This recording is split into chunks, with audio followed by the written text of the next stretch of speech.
Have you not heard of that madman who lit a lantern in the bright morning hours, ran to the marketplace and cried incessantly, I'm looking for God, I'm looking for God.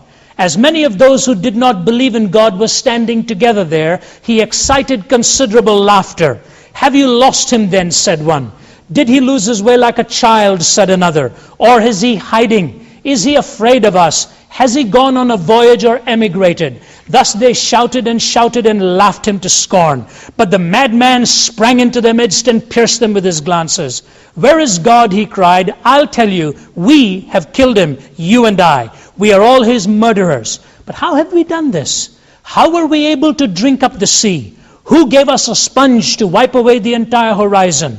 What did we do when we unchained this earth from its sun? Whither is it moving now? Whither are we moving now? Away from all suns, maybe? Are we not perpetually falling backwards and forwards, sidewards and in all directions? Is there any up or down left? Are we not straying through an infinite nothing?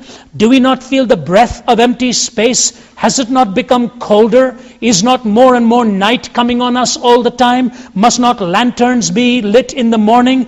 Do we not hear anything yet of the noise of the grave diggers who are burying God? Do we not smell anything yet of God's decomposition? God's decomposed too, you know, and God is dead. He remains dead and we have killed him. Now, how shall we, the murderer of all murderers, compose ourselves? That which was holiest and mightiest of all that the world has ever possessed has bled to death under our knives. Who will wipe this blood from us? With what water can we purify ourselves? What festivals of atonement, what sacred games will we need to invent? Is not this the greatest of deeds, too great for us to handle? Must not we ourselves become God, simply to seem worthy of it? There has never been a greater deed, you know, and whoever shall be born after us for the sake of this deed shall be part of a higher history than all history hitherto. Here the madman fell silent and again regarded his listeners. They too were silent, and they stared at him in astonishment. At last he threw his lantern to the ground, and it broke and went out. I come too early. My time has not yet come. This tremendous event is still on its way, still traveling, and it has not yet reached the ears of men. Lightning and thunder require time. The light of the stars requires time.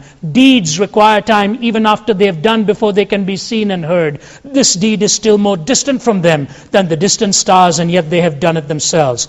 It has been related further that on the same day this madman entered diverse churches, and there sang a requiem, aeternam Deo. Led out and quieted, he is said to have retorted each time, what are these churches now, if they are not the tombs and sepulchres of a dead God? We have killed him.